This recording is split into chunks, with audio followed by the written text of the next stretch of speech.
Alright, Assalamualaikum warahmatullahi wabarakatuh. Semoga anak-anak murid cikgu sihat semuanya. Okay, hari ini kita akan sambung dengan topik yang masih lagi berkisar bawah topik manusia. Okay, kita akan masuk subtopik tentang perwarisan dan juga tabiat buruk yang tidak boleh kita amalkan untuk menjaga kesihatan tubuh badan kita. Alright, kita pertama sekali kita akan pergi tentang pewarisan. Pewarisan tu apa maksud pewarisan tu? Okey, apa maksud waris? Okey, pewarisan ni nak bagi awak senang faham. Okey, definisi untuk pewarisan adalah ciri-ciri yang ada pada awak yang awak perolehi daripada ibu bapa awak. Maksudnya rambut awak yang kerinting ke, kulit awak yang agak kulit awak yang cerah ke, hidung awak yang mancung ke, mata awak yang bulat ke, itu mungkin mengikut ciri yang ada pada ibu ataupun bapa awak. Okey, ciri ini diwarisi di dalam kita DNA. Kita ada satu bahan di dalam tubuh badan ataupun sel tubuh kita dipanggil DNA. Ciri-ciri ini terdapat pada DNA yang menunjukkan kita dapat ciri-ciri tersebut daripada ibu bapa kita. Okey. Okey, antara contoh ciri-ciri yang kita boleh waris daripada ataupun yang kita boleh perolehi daripada ibu bapa kita, rupa paras, warna kulit dan juga jenis rambut. Okey, ada orang mungkin rambut dia ikal ataupun rambut dia lembut macam rambut ayah dia. Ada orang mungkin kulit dia cerah, mungkin ikut mak dia. Okey, ada orang rupa dia lebih kepada rupa mak dia. Adik dia rupa macam ayah dia. So itu adalah ciri-ciri yang kita perolehi daripada ibu bapa kita. Alright. Ada juga ciri-ciri yang diperolehi daripada keturunan. Maksud ciri-ciri yang diperolehi daripada keturunan ni, contohnya ibu bapa awak tak ada ciri-ciri ni, tak ada keadaan ni. Sebagai contoh, mungkin sebagai penyakit, biasa penyakit melibatkan keturunan. Sebagai contoh, ayah dan mak awak tak ada kencing manis, tapi awak ada, tiba-tiba awak ada penyakit kencing manis ataupun diabetes. Okey, mungkin awak perolehi daripada nenek ataupun moyang awak. Okey, itu kena berdasarkan kita kena lihat berdasarkan sejarah keluarga kita ada penyakit apa. Okey, so itu kita melibatkan pewarisan juga, iaitu melibatkan pewarisan melalui keturunan. Okey, contoh penyakit yang boleh diperolehi daripada keturunan adalah asma, kanser, diabetes, stroke, Down syndrome dengan hemofilia. Ini antara penyakit keturunan yang biasa diperolehi daripada keturunan kita, maksudnya daripada nenek moyang kita. Sebab kita kadang-kadang ibu bapa kita tak ada penyakit ni, tapi kenapa kita peroleh penyakit ni? Mungkin kita kena tengok balik sejarah dalam keluarga kita yang ada kemungkinan yang ada penyakit-penyakit tersebut. Okey, sebab ini juga melibatkan pewarisan di dalam DNA yang dibawa daripada keturunan. Maksudnya daripada nenek moyang awak diturunkan kepada nenek awak diturunkan kepada ibu bapa awak. Tapi ada setengah yang tidak diturunkan, tetapi dia punya sifat tu masih berada dalam DNA kita. Alright, itu untuk pewarisan. Very simple untuk tahun 4, tak perlu pergi terlalu lanjut. Just awak tahu pewarisan tu apa, iaitu pewarisan adalah ciri-ciri yang diperolehi daripada ibu bapa. Seperti apa? Bagi tahu tadi. Contoh rupa paras, jenis rambut, warna kulit, itu adalah ciri-ciri ataupun keadaan yang awak menyamai seperti ibu bapa awak. Alright. So seterusnya untuk seterusnya adalah tabiat buruk dalam kehidupan kita. Okay, tabiat buruk ni yang boleh menjejaskan keadaan tubuh badan awak, kesihatan tubuh badan awak.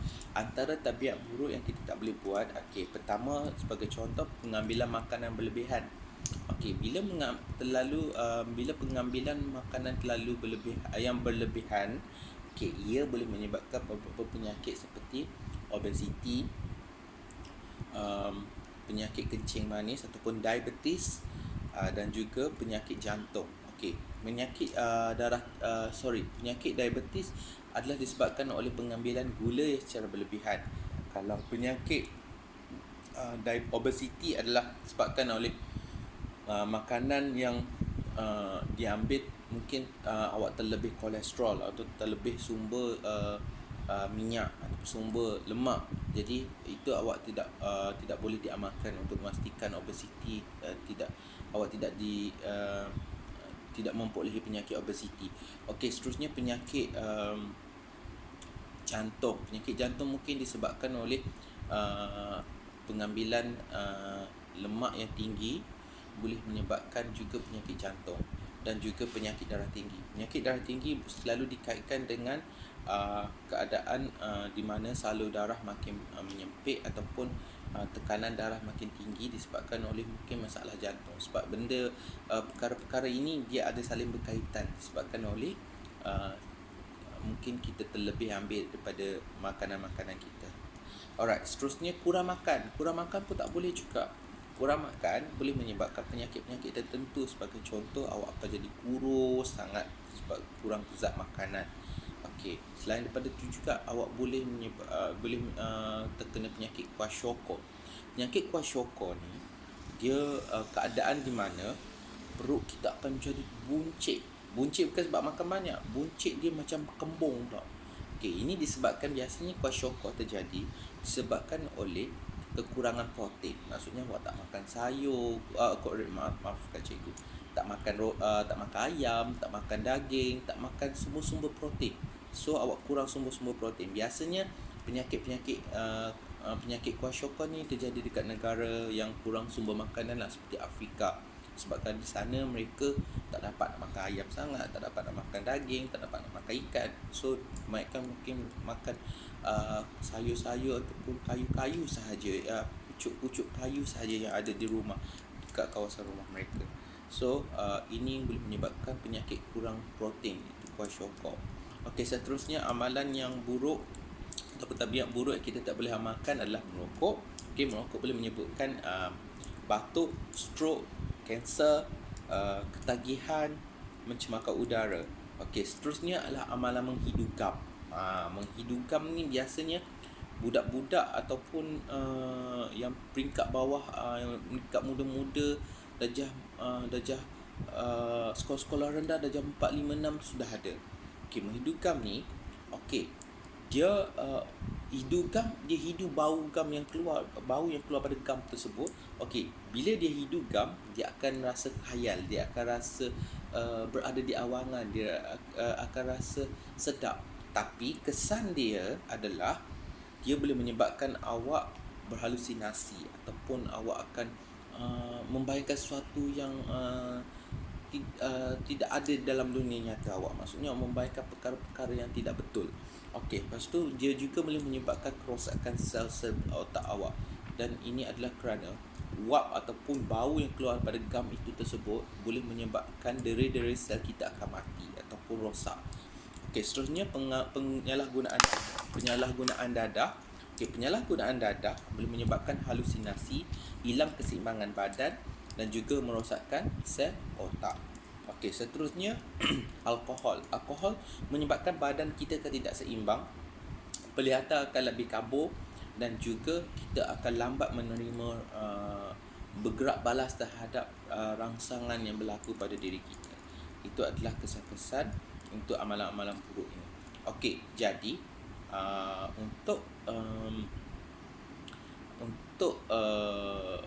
pengakhiran topik ni, cikgu nak awak simple je. Setiap orang minta senaraikan 5 amalan terbaik untuk menjaga kesihatan tubuh badan kita. 5 sahaja.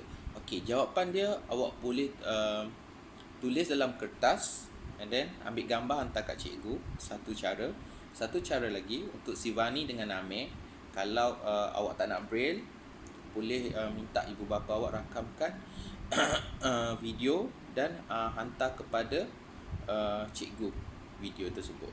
Kalau Sivani nak type, boleh type dalam bentuk braille, lepas tu suruh ibu bapa awak hantar gambar tu bagi kat cikgu. Kalau tak nak, hantar voicemail pun dah tak apa dah kat cikgu. Itu sahaja.